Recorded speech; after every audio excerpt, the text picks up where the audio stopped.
Hello and welcome to the Wheel of Crime Podcast, the podcast that's ran by two ladies who play games, shout profanities, and laugh way too often. Also, this podcast does cover topics of sensitive nature, and as such, listener discretion is advised.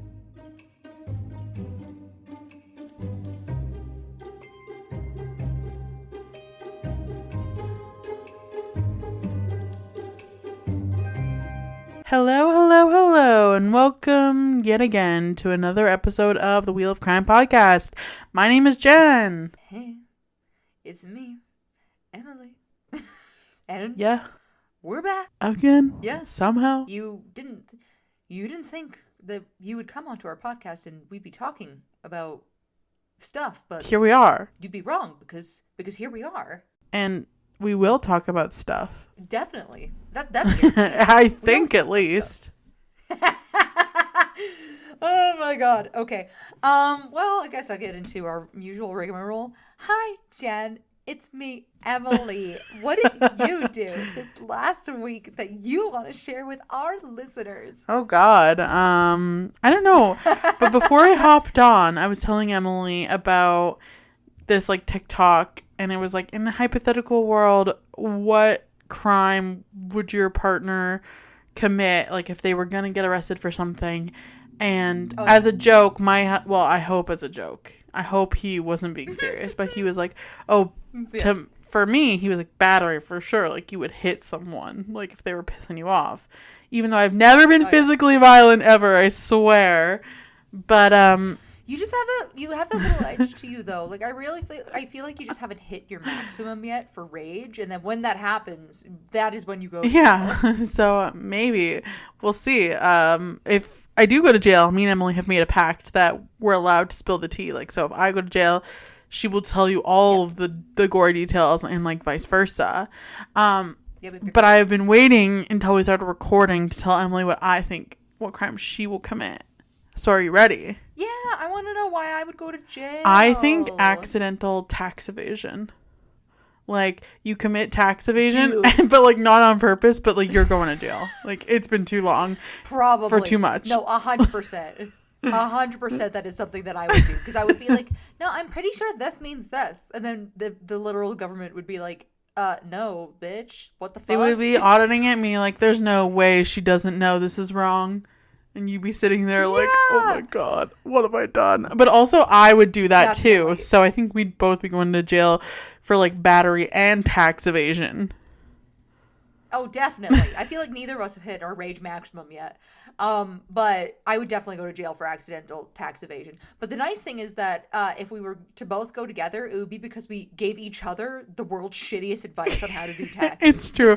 I'd be like, yeah, you can claim that. It's like income that or sounds something. Right to me. Yeah, like why not? Like, just do it. What's the worst that could happen? Yeah, and I'd be like, you know what, you're right. I don't even know what this is. I know. I don't know anything actually. I'm just a girl. It's true. But how's your week been, Em? That's funny. Good. I've been playing a lot more Pokemon though than I have been reading. The Monster Fucker book is still haunting me. I'll get there one day. But I have been playing. It came out in October for the Switch 2. Pokemon ZA, I think they're calling it. And it's one of those games where you play it and is that like the farming really one? For me, No, so yeah, the Pokemon farming game looks really fucking weird though too. It's like a Animal Crossing Pokemon hybrid. I would be very curious to see what that one's like when it comes out. I don't know if I want to play it yet, but no, this one is like it's supposed to be kind of nostalgic. So you're going back to a city that was from like one of the earlier games, but everything's three-dimensional now because Pokemon used to be like a two-dimensional game. Yeah. And so your Pokemon are all three-dimensional. They can walk with you. You're going around the city doing things. And it's cute. It's fun. It definitely was made more to be nostalgic, but I can definitely... My one issue with games, which I guess is more of a Nintendo thing, is Nintendo likes to do this thing where they'll take games and then they remake them, or they try to do newer versions that are like nostalgic, but then it's kind of just almost like they're making a new game for kids anyways, and it's not really all that nostalgic. So there's the odd moments in the game where I'm having fun and I'm like, oh my god, I totally remember this. But then there's other moments in the game where I'm like, this feels very like handed to me, like I'm a child. So That's unfortunate. don't love those parts, but it's kind of unavoidable. I've noticed with within the last, I'm gonna say 10 years of Nintendo games, that feels like a pretty like normal thing to expect from them. So Yeah, it's hard. man, But at least you're having I fun. do like my farming games though. That's the thing. So, and like, I was actually thinking too that, because there's also been talk of a new Animal Crossing potentially being introduced at some point. Yes. So I'm curious because you know what's one thing that they haven't introduced in an Animal Crossing game that I'm kind of surprised about? What? Cooking. Well, there is I feel like in the current one, New Horizons. There's cooking. yeah, like crafting and stuff, but not like cooking like a hobby, like recipes that you can kind of like Well, there's recipes. gather and stuff. Yes, there is. No, not the way. You're not understanding what I'm saying. Like, I want to be able to go to the museum and have there be like a section of things that I've like collected that are now like for sale there or stuff like that. You know, like I want it to be a more integrated version of the game, like a hobby. I see. Because it's very cozy, Yeah. right? Like you can invite like your villagers over for dinner. Yes, stuff like that. Because it's meant to be a cozy game. It's just more. I found. Usually in community games, they have like an element of like being able to do that. Yeah. So I always thought it was interesting that Animal Crossing doesn't. So I think that'd be neat if that's something that they ever introduce. I wish that there was a store that I could run on the island, you know? Yes, that would be cool. Like stuff you could list for sale and then the villagers could come in and take a look and buy stuff. Yeah, exactly. Yes. I feel that'd be really cool. It would be cool. It's almost like your own personal thrift stores. A thrift store on my island? A thrift store, coffee shop, bookstore? On my Animal Crossing With island? a wine bar in the basement? That'd be so funny. See, this is why you need to play Stardew, because you can have a wine bar in the basement if you really want. I know, I need to get back into it. I was into it for a minute there, and then work got crazy, and then I didn't do anything, and I have no excuse right now, but It's one of those ones where, like, I feel like if you're playing it, you're, like, playing Yeah. it. And then if you're not playing it, it's just kind of like, It's meh. there. So, it is there. That's true. All right. Well, I have no idea what your episode is this week. So should we spin our it's wheel of wild, questions? but yes. Like, this is a wild story you're about to hear. A journey you're about to Okay. embark on, if you will. I do love a journey. So far. But I will be there. All right, let's spin for the first question. What is your favorite country music song? Ooh. Wow, Jen, there's just so many good options. See, I'm partial I- to Teardrops on My Guitar by Taylor Swift or 9 to 5 by Dolly Parton. Or Jolene by Dolly Parton. Okay, I do have one. I had to pull it up because I don't particularly listen to a lot of country. Me so either. If we're talking older country, I do like. She's like literally Googling what is a country music song. Yeah, what's a popular old country song? No, cause I used to go to a country bar once upon a time. Yeah, you've gone to way more country bars than I have. I definitely have. I feel like, okay, for older ones, I actually don't mind Fishing in the Dark or My Maria. Okay. But those are also like good bar songs, so that's probably why I feel that way. Yeah. But as far as newer country, I actually have listened to Orville Peck before, and there's one called Come On Baby Cry and The Curse of the Blackened Eye that are actually pretty good. I do like I have them. no idea who the fuck Technically country, Orville I Peck guess. is, but Oh, you've definitely seen videos of him online. He's very like I know he's more of like so he himself is not Gen Z, but he's like considered Gen Z country. He's like a almost 7 foot tall obviously gay man who you never see his face because he's always wearing like a sombrero with these suit, or that's not what they're called, but like it has like little tassels or something off the brim cowboy and it hat? covers his face. It's not a cowboy hat though. It's like it's a specific type of hat, Okay. but it looks like a, like if you were to take a cowboy hat but make it Mexican and then add a little fringe to it so it covers his face. Okay. And he sings and he sounds kind of like Elvis. Okay. I don't think I know Jen's this looking at man. me like I'm making up this person. You're like, Emily, that's a fake person. You made You this don't know all who up. This is. This No, is a he's joke. real. No, I'll show you one of his songs maybe the next time I see you, or I'll just send them to you after this episode so you can understand what I'm saying. But he's considered like more modern new country. And I do really like his music. I think it's fun. And he does kind of sound like Elvis. He does not look like Elvis though. That's unfortunate. Well, actually probably for the best. Elvis wasn't that pretty, but Okay, but Austin Butler as Elvis. a matter of opinion.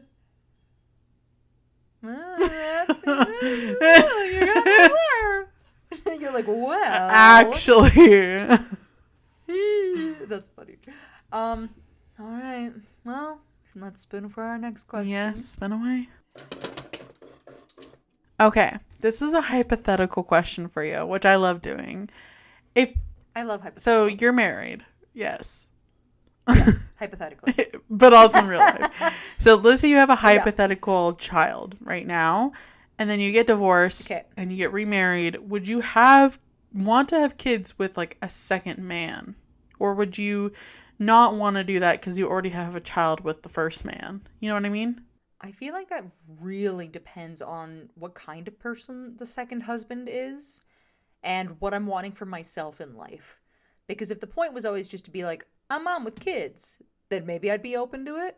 But if the second husband is like, fuck your life, bing bong, maybe just one kid's fine. I feel like it's hard because, well, because I don't really want children, but like I do see the appeal of wanting just like one baby daddy, you know?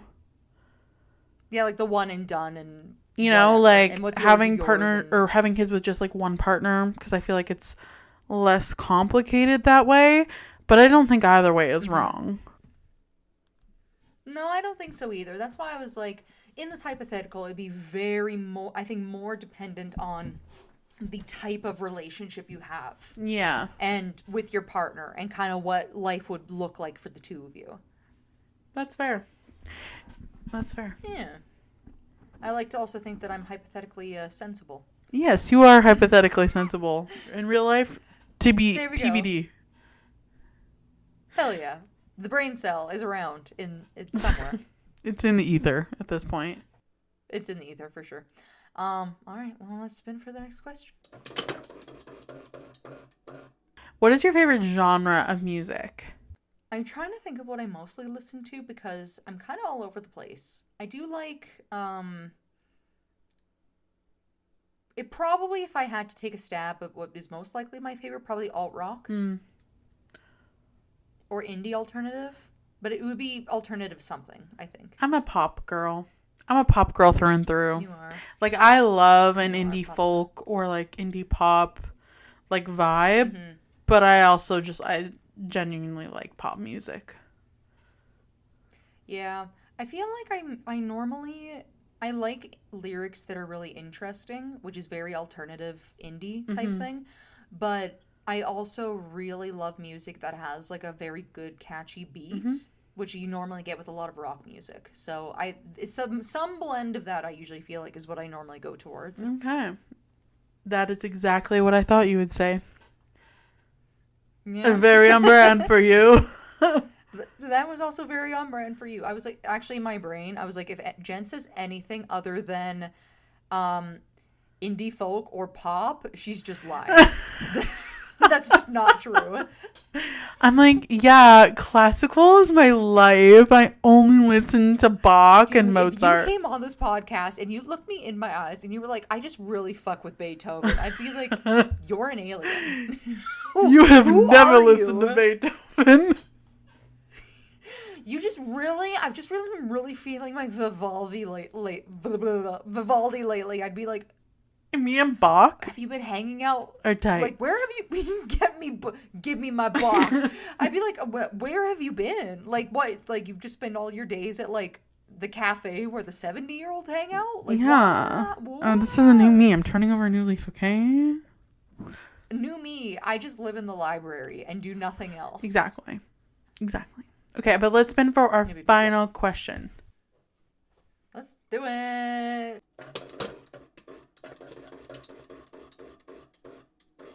How likely are you to believe a juicy rumor about someone you went to high school with? How likely am I to believe it? So if, like, I was like, Sharon from high school, she got married and then murdered her husband by, like, pushing him down the stairs because she's a Japanese ghost now. And she cuts people in half. That's weird. Send this email to 10 people. How likely would you be to believe that? Oh my god. Truthfully, if I was to look in a mirror and be like, Emily, what's happening here? My honest to God answer is the less I like the person, I am more likely to believe the rumor. I feel like if there's somebody I genuinely thought was like a really good, cool person in high school, and then suddenly they're like, they run a cult now and they do this, I'd be like, are you sure? Are you really sure? But if it was Sharon, like on the other hand, definitely killed her husband. Yeah, if it was like the guy in high school who, I don't know, beat me up every day, and they're like, did you know he went to jail for killing his wife? I'd be like, oh my god, really? Shocking. So sad. Wow. I had no idea that he could do something like that. That's just weird. I never saw that coming. Yeah. Honestly, though, I completely agree with you. The more I like someone, or the less I like someone, the more likely I am to be like, yeah, fuck them. They totally killed their wife. I believe that. Yeah. I also heard they're a bitch. Well, and, I also heard this, actually. Did you know that? No, you didn't? You should make sure you tell people that too. Just make sure they know all the information. They're well informed. Listen, we're benefiting. That's my job, is we actually benefit the community. Yeah. Sharing is caring, okay? Sharing is caring. No, that's really funny because I was like trying to think about like what would be a juicy rumor and how much would I care, and I was like, honestly, I would be willing to believe anything about the people that I don't like. Does that make me a good person? Probably not. But an honest one. Yes. It does make me an honest person. And being honest is a quality of a good person, so therefore you are a good person. Therefore, gossiping makes us good people. Exactly. That's what I've been saying. I'm just saying a little juicy gossip goes a long way. It does. It does. It's really, I'm not really doing it for me. Yeah. See. It's really for everybody else. It's for the community. For the community. Yep. I'm just so giving that way. Me too. Maybe that's why we're friends. Oh, God. Okay, so what do you think my story is about? Oh, God. Some guy became a country music star out of high school and then did something really fucking stupid. And then all the people he went to high school with were like, yeah, he did. Even though it wasn't true. Honestly, you nailed it. Did I actually? You did. Like, you got like the basics down. You're not lying to me. You're not lying I don't like you. You did it. Watch, she's gonna tell the story and be like, actually, Emily was really fucking wrong. She never gets my story. No, genuinely, right. I would give you like a 98 out of 100 for how much you got right. Ooh. Okay. So, like, you're like pretty spot on. You've got the bones of the story down. If I am, can I take a guess as to who I think the country star is? Is it Luke Bryan? No, but that's a great guess. Okay. Because I just know that I think it's him anyways. Some asshole who does country music, like, threw a chair off a roof into a street or something. Like, this summer, I think it was. And I was, like, trying to remember his name, and I was like, I think it was Luke Bryan. Watch him be a really nice guy, and I'm just really uninformed, but I have no idea. No, we're talking about Garth Brooks today, and a very wild conspiracy theory that there is about him going around online. Garth Brooks? Yeah. Garth Brooks. What the heck does he sing? I know that. I name, genuinely but... don't actually think I've ever heard his music. I know he's a really popular country star, but yeah, I have no idea. Couldn't even tell you. I mean, I could tell you a name of a song because I have him right in front of me, but like before this, like, kind of told you. I was gonna say I do know one of these songs. Which one? From Garth Brooks. Friends in Low Places. I've got friends in low places when the whiskey comes through the oasis. I'm pretty sure that's. Well, we're gonna talk about that song actually. Ooh, okay. Well, I'm not looking at anything more because I don't want to spoil myself. But that's the only song I actually know that came up in the top 5 from Google. So. All right. So I'm gonna start with a little backstory on our guy Garth. You know, just to get us in the mood for the story, and at the end we'll go into the conspiracy. Okay. Right. Okay. So. Wait. I'm gonna crack open my drink because I feel like it would. Perfect. I feel like I'm ready. Okay. Oh. Fresh. Sounded crispy. The lemon water. Very crispy. Oh, perfect. Okay, so All right, I'm ready. Toroyal Garth Brooks was born on February 7th, 1962 in Tulsa, Oklahoma. His dad, Tyrol, I think is how you say it. How do you spell that? T-Royal. Yeah, What? Troyal, I think. Raymond Brooks Jr. was a draftsman. You got me there. Yeah, I have no idea. He was a draftsman for an oil company, and his mom, Colleen Elroy Carroll, was a 1950s era country singer of Irish ancestry who recorded on the Capitol Records label and appeared on Ozark Jubilee. This was the second marriage for both of his parents, and Garth was the youngest of 4 half-siblings, Jim, Jerry, Mike, and Betsy. The couple also had 2 children together, Kelly and, of course, Garth. The family lived in Yukon, Oklahoma, and they were known to host weekly talent nights.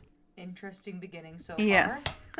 So all of the children were required to participate either by singing or doing skits. Garth learned weekly. You better bring it. Could you imagine being told by your family that you're basically practicing Dancing with the Stars once a week in front of them? That's crazy. I'm sorry. Come up with more jokes. I heard that one last week. Yeah. So all of the children were required to participate either by singing or doing skits. Garth learned to play both the guitar and the banjo, and as a child, Garth often sang in casual family settings, but his primary focus was athletics. In high school, he played football and baseball and ran track and field. He received a track scholarship to Oklahoma State University in Stillwater, where he competed in the javelin, which I always liked the javelin. That was one of my better ones in track and field. Yeah, that and discus were always pretty cool. Discus was just more like a heavy frisbee. Yeah. It definitely was heavy for frisbee. feels simple. Yeah. Enough. So at nights, he worked as a bouncer at a local bar and formed his own band, Santa Fe, learning to play whatever the college audience wanted. Garth graduated in 1984 with a degree in advertising. In 1985, he began his professional music career singing and playing guitar in Oklahoma clubs and bars. In 1981, after hearing Unwound, the debut single of George Strait, Garth decided that he was most interested in playing country music. And this pursuit of country music really paid off for Garth. He is one of the world's best-selling music artists, having sold more than 170 million records. Billboard ranked him as the greatest male solo artist on the Billboard 200 chart of all time. And as of 2020, he was the best-selling solo albums artist in the United States with 162 million domestic units sold, ahead of Elvis Presley, and is only second to the Beatles in total album sales overall. I actually think Taylor Swift kicked him out of this spot, but yeah, apparently he's... I was going to say, that's friggin' crazy, dude. Yeah, that's a lot. And I don't even know a Garth Brooks song somehow. When I went through my quick 5 that just popped up on Google, I only knew kind of one of them. So, and in my opinion, not even really that good. Yeah. So I don't know. But this is for Americans, so maybe he's just more popular there. He is very Americana. I will say that. Yeah. And I don't really listen to country, so maybe that's my problem. Yeah. I don't know if that's a problem, but I understand. So, as I discussed, this episode is about a crazy conspiracy theory about Garth. But when I was doing my research for him, I found that he did have a run-in with the law before, and I feel obligated to include it because not that it relates to the conspiracy theory, but I think it's an interesting tie-in once you know what the conspiracy theory is. So I'm going to tell you about this before, like what happened. So in October 2024, this is recent, very recent. I was going to say 2024? That's a year I know. ago. Garth was sued for sexual battery and assault by a hair and makeup artist who claims that he raped her in a Los Angeles hotel room and groped her on numerous occasions in 2019. That's fucked up. Yeah, that's not great, like, at all. So, no, like heinous. yeah, the lawsuit was filed in California and identifies the plaintiff only as Jane Roe. This woman did get outed, but she wants to remain anonymous, so I'm personally gonna respect that and just call her Jane. And states that she faced debilitating pain in her neck and lower back after the alleged violent rape. So Garth claims that Jane is trying to extort him, and Garth then filed his own complaint against Jane in Mississippi in September 2024 before she filed her sexual assault lawsuit. So, quote, while pretending to be in discussions with Miss Roe to resolve her legal claims against him on September 13th, 2024, Brooks filed a preemptive abusive complaint against Miss Roe, according to the makeup artist's lawyers, which is so fucked up. So she was like, I have this complaint against you. I'm going to file a lawsuit. They were trying to work it out between their lawyers. And while she's thinking that they're having this discussion in good faith, he goes ahead and files a lawsuit against her in her home state of Mississippi. I don't even know what to say to that, because it's like, I could understand somebody doing that if maybe, like, they were being threatened to be blackmailed or something, but while in discussions with your lawyer is a interesting move, to say the least. Well, so Garth released a statement after Jane's allegations went public, writing, quote, "For the last 2 months, I have been hassled to no end with threats, lies, and tragic tales of what my future would be if I did not write a check for many millions of dollars. It has been like having a loaded gun waved in my face. Hush money, no matter how much or how little, is still hush money. In my mind, that means I'm admitting to behavior. I'm incapable of ugly acts no human should ever do to another." So I feel like he's kind of insinuating that he did feel like he was being blackmailed. But like... Okay. So I just want to say, everything I'm about to say about this case is alleged, as the lawsuit is ongoing. And this is all coming from Jane's like lawsuit. This is like what is in the lawsuit, so that's what I'm going to tell you. Okay. So according to Jane's sexual assault complaint, she was working as a makeup artist for Garth's wife, Trisha Yearwood, in 1999. After many years of working with Trisha, Jane started to do hair and makeup for Garth in 2017. Quote, "By 2019, after Brooks learned that Miss Roe was experiencing financial difficulties, he hired Miss Roe more often. She was grateful for the additional income and thanked him repeatedly. It did not take long for Brooks to take advantage of her financial hardship," the lawsuit claims. One day in 2019, Jane went to Garth's house to do his hair and makeup and was horrified to see Garth had just come out of the shower naked with an erection, according to the lawsuit. Quote, "He grabbed her hands and forced them onto his erect penis."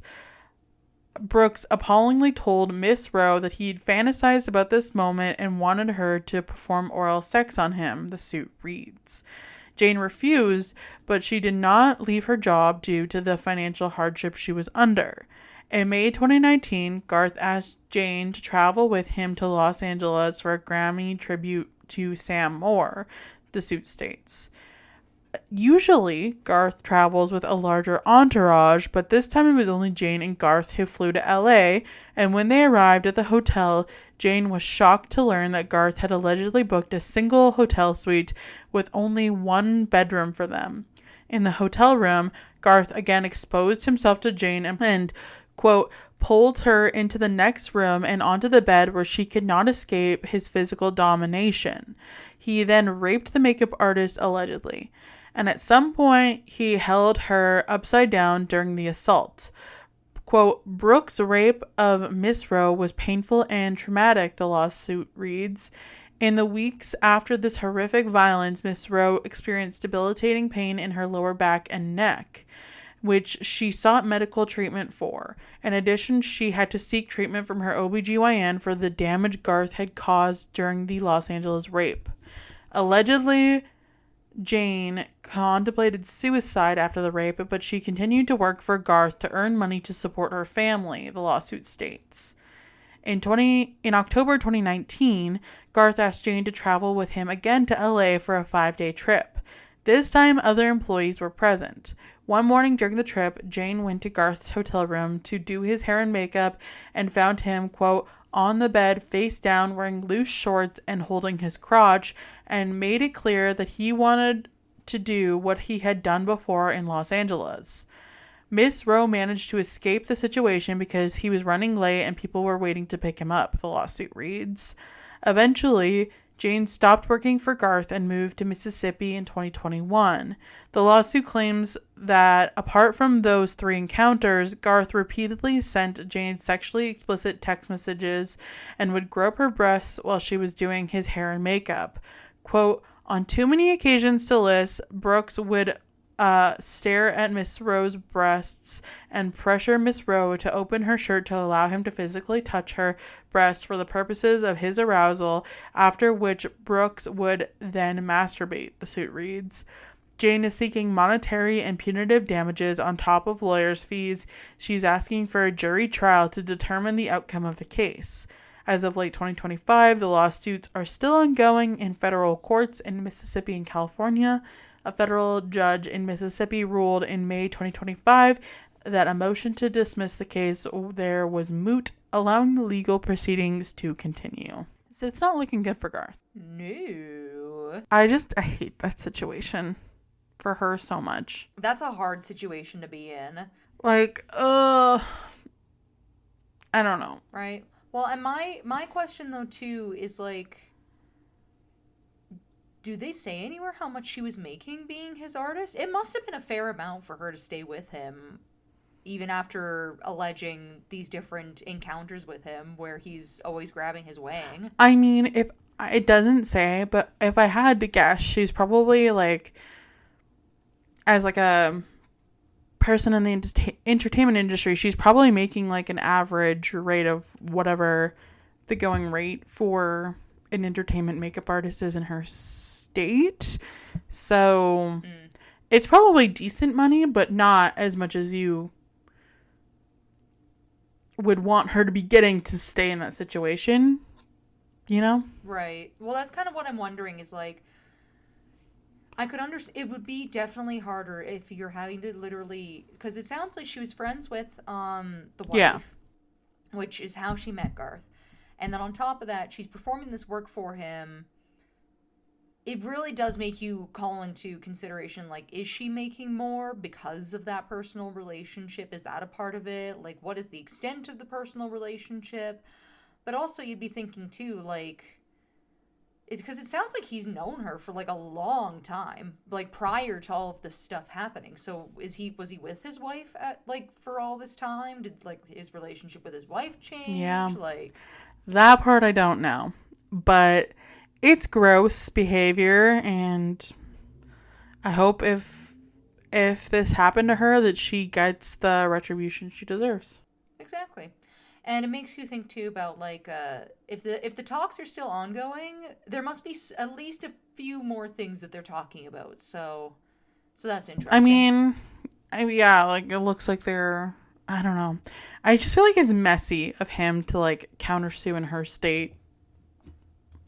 Yeah, that's very strange to me, especially because like it was ongoing in conversations, which is why I was like, well, if it happened before that, then you can maybe look at it and be like, oh, like maybe she mentioned that she wanted to take like legal action against him if he didn't do certain things. But if it's while you're doing conversations about like the suit, it makes him look really guilty. Strange. It does, yeah. But anyways, so now for the conspiracy theory about him, which is genuinely crazy, but also kind of funny and very interesting. Do you have any guesses as to what it could be?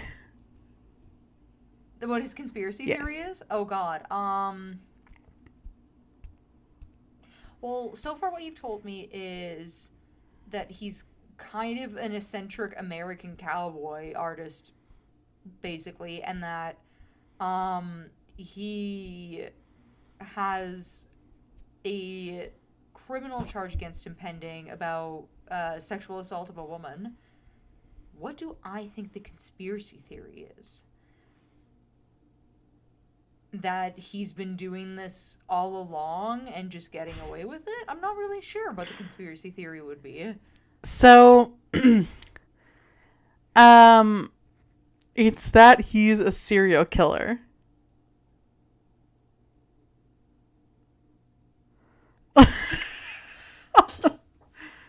Huh? Yeah, so the theory originated from a 2018 joke made by comedian Tom Segura, who commented on a tour announcement video where Garth had made an awkward comment about, quote, getting physical playing music with what Tom described as a, quote, serial killer smile. Tom joked that Garth looked like someone who had killed people. Fans of Tom then started flooding Garth's social media with comments asking, "Where are the bodies, Garth?" And the joke went viral. I'm just gonna look at a picture of him real quick and see and see what I think, because I have no idea what this man looks like.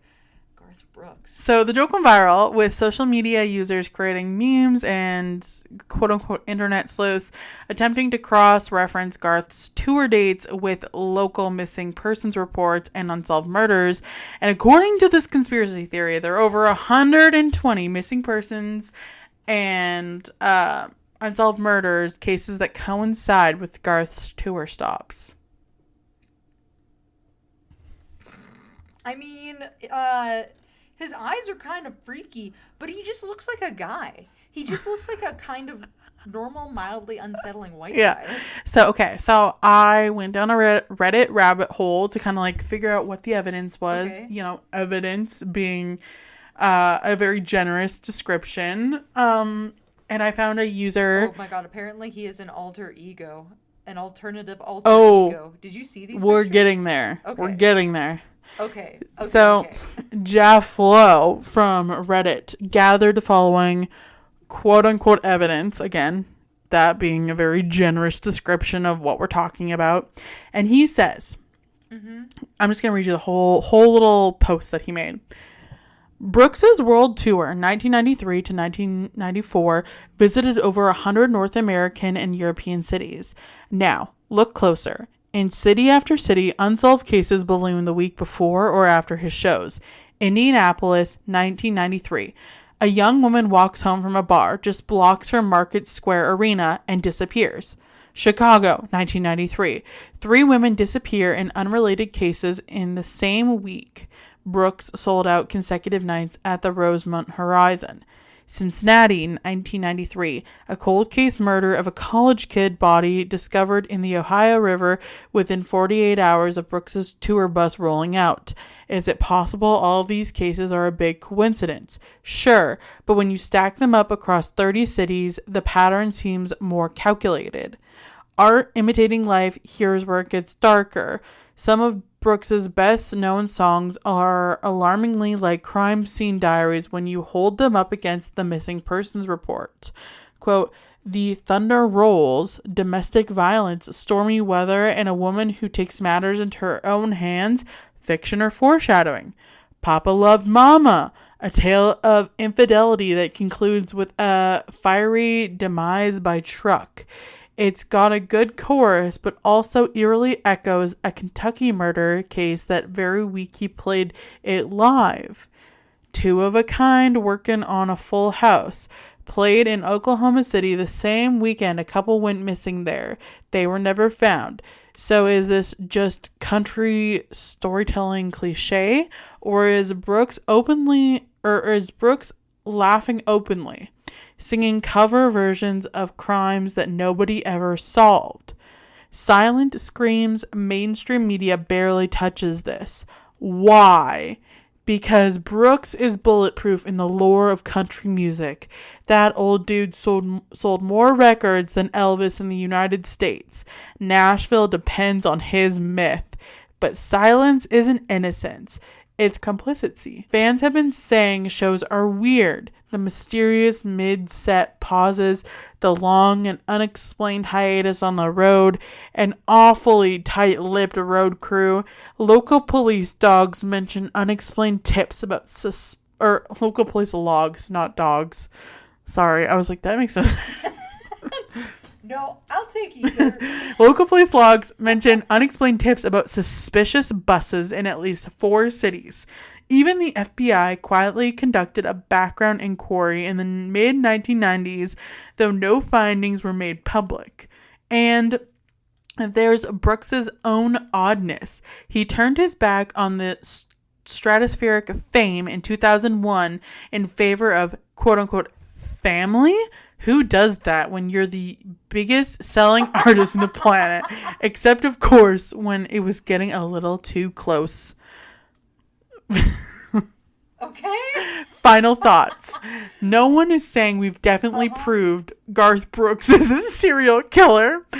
But consider, why do all these dots fit together so smoothly? Why do his words sound like case files? Why do cold cases swarm around his tours like moths to a neon beer sign? You don't get a say when his songs rewrote the soundtrack of America. You weren't warned about the shadows following the cowboy boots. So here's the challenge. The next time Friends in Low Places is on, you ask yourself, low places like where? Okay. So that's the evidence. Counter theory. Okay. Serial killers love going to Garth Brooks concerts. Honestly, that's a pretty good theory. So, in an interview with Rolling Stone, Tom, who's the comedian who originally made this joke, he said, quote, it's really taken off, and I always like to point out that these are alleged accusations and that some very savvy detectives online have managed to point out the dots between these people who have gone missing and his tour dates. I know there's an FBI task force investigating this. That's been confirmed. Which, has it? Okay. And I know that That's an interesting statement, Mr. Tom. Yeah, and instead of just being like, hey guys, it was a joke. No, what a weird thing this to comedian say. apparently has major beef with Garth Brooks. Like, he hates him.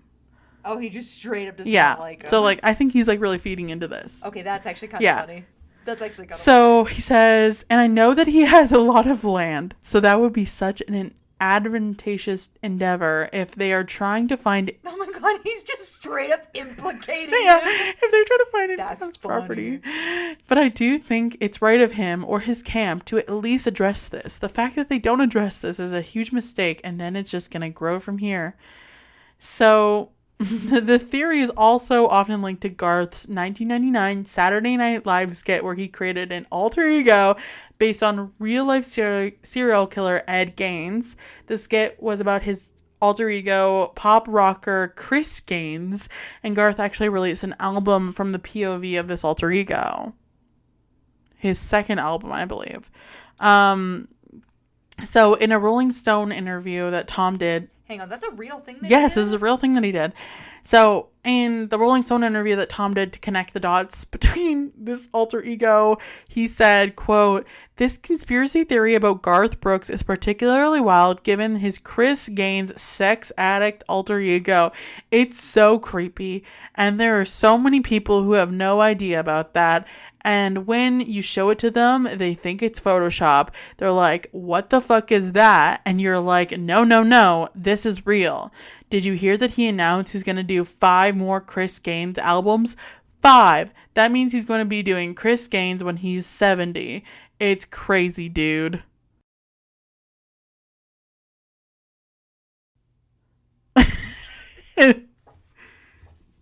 Here's my thought. Okay.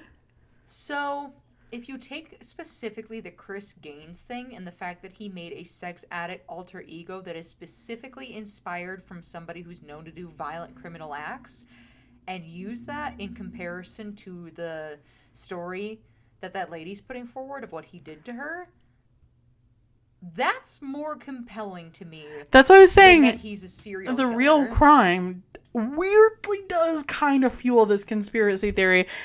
And I hate saying that because I'm like, what happened to her is like actually very serious and like not good and like not a joke at all.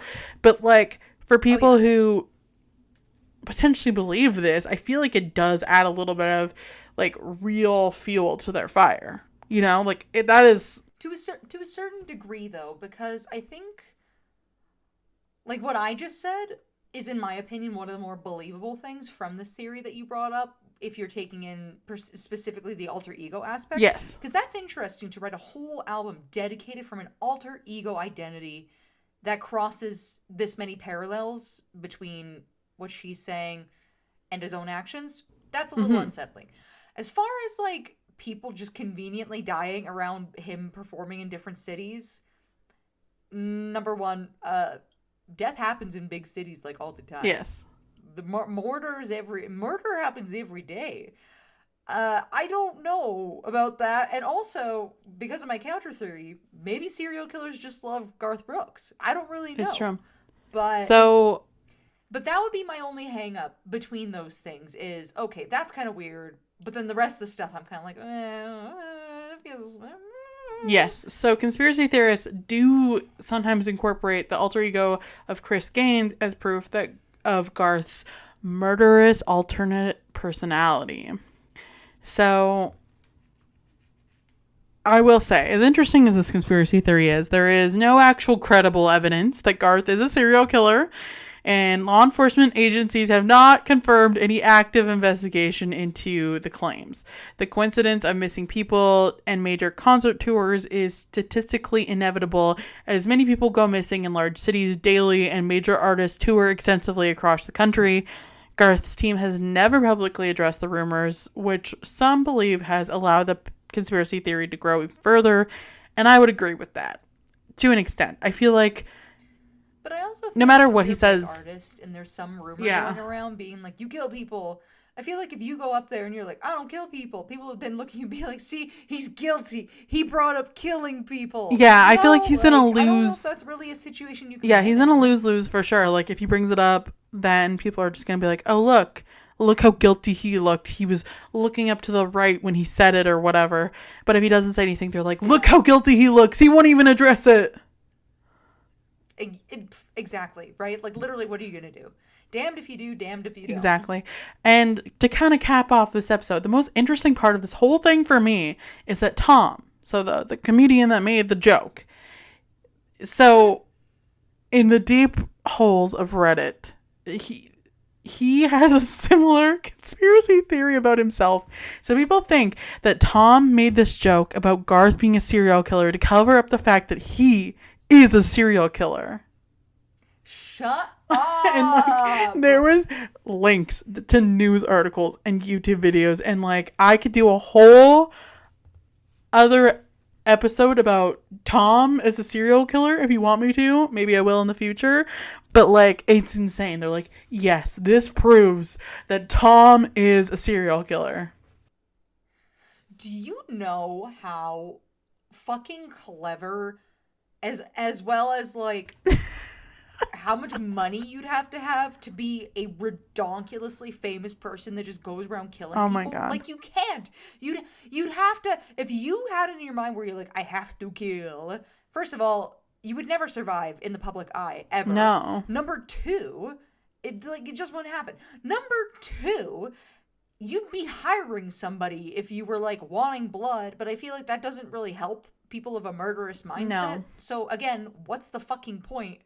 Number three, why are people sitting here and being like, the most famous people in the world are murderers? And it's like, they could be, but you would never know because they would never kill people themselves, idiot. Well, I mean, I feel like it all kind of ties into like the Illuminati conspiracy theory where they think like all rich and famous people are evil, right? Yeah, but even then it's like, but like with what I just said, if you were somebody who is rich and famous enough, you cannot exist in a life where the public eye does not see you somewhere. And the whole thing of people being like, I kill lots of people because I'm a serial killer. They do that because they have a way of manipulating around the public eye. I don't know. And I feel like as a famous person, that's one thing you don't get to have, is a way of manipulating yourself around the public eye. I feel like anonymity is the biggest asset a serial killer needs to have. Absolutely. But also, it's like anonymity, but also knowing how to use it. Yeah, for sure. Yeah. But yeah, so do you think either Garth or Tom is a serial killer? I do. And you know what? I think they're actually in love with each other. And I feel like this is all just like a jealous rivalry situation. They're killing for each other. They're just killing for each other. It's so passionate. They're just, oh, babe, look, I murdered this person for you because I love you so much. Oh, no, babe, I murdered somebody for you because I just love you so much. Oh, my God. What are we going to do? It's crazy. But, like, honestly, the Chris Gaines stuff is really fucking weird. And it's been, like, wiped from the internet. Like, they have tried really hard to erase that shit. Like, it's not even on... I couldn't even find it on, like, streaming. Like... I will say, I do know in the 90s and 2000s, there was a trend going around where a lot of popular artists would create albums from alter ego identities because they kind of felt like they were shooed into certain genres when they got too popular. I know that's a thing.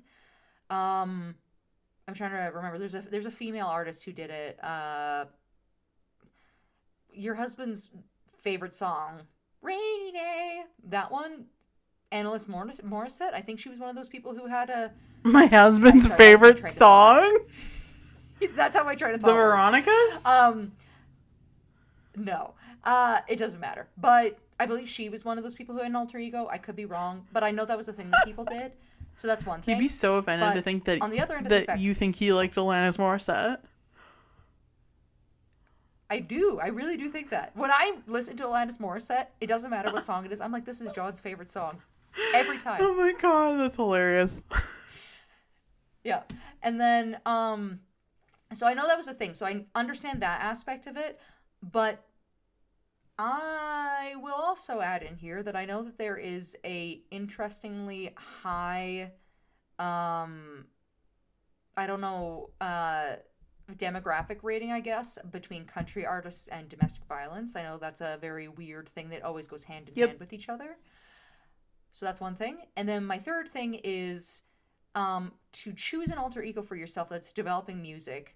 Have them be a very specific kind of identity, which is that of a violent, sex-crazed human being, and then later on be accused of sex crimes. Interesting. Is interesting in and of itself, because the first one is an identity you chose for yourself, and the second one is somebody who was close to you claiming the same thing. So, just saying, that's a little interesting. A very interesting coincidence, if nothing else. I would be interested to see where this case goes, but I don't totally buy into the conspiracy theory, just for the reasons that I gave, but I do think that there is at least some interesting things happening here. I mean, it wouldn't be the first time that a comedian's joke has turned out to be true. I guess, hey? So, but yes, that's all for our episode today. Well, if you liked today's episode, make sure to give us a review on wherever you're listening to our podcast. 5 stars, as always, is appreciated if you can afford one. And then we also have our website, which is www.wheelofcrime.com if you want to check us out on there. We have our Patreon, which is wheelofcrime at Patreon. And our email, which is wheelofcrime@gmail.com if you'd like to reach out to us on there. We have our social media, which is on Facebook, X, Instagram, and TikTok, all at Wheel of Crime. And I believe we're still having our slots open for listener stories here coming up because of my unavailability, to be perfectly frank. So if you guys are still wanting to have your story read on the show, that opportunity is coming up soon. We have yet to announce a date, but submit in your story and you'll hear a feature here soon. Yes, and that's it. That's all. We'll see you next week for another new episode. Okay, bye. Bye.